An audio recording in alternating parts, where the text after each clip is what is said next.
Hello, hello mga kagurang. Yan. Oh, Lakad-lakad muna po kami. alas 4 pa lang ng madaling araw. Maglakad kami, punta kaming fish market. Halika na. Samahan nyo kami. Ayan oh. Madilim pa. Pero masarap ito ganitong oras na mag-jogging. In how many years natikman ko naman ulit itong ganito. Di ba? Sarap ng feeling, no? Pag peaceful, tapos malamig, tapos maglalakad ka. Oh. Let's go. So ayan mga kagurang, anyway my name is Susie Bustanes, ang yung kagurang OFW dito sa Bahrain. So ayan, so medyo malayo-layo talaga, kailangan mag-bus muna kami. Pagdating doon sa Manama, doon na kami maglakad papuntang fish market.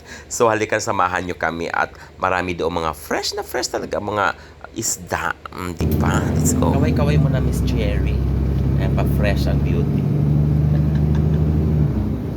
Bumili muna kami ng baka, mga kagurang. Ayan, 1 kilo. Murang-mura lang ang 1 kilo dito. Diba, worth? Magkano ang peso? 500. Ayan.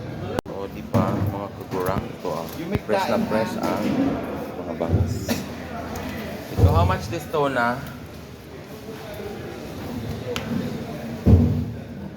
Parang may kumakalabog doon.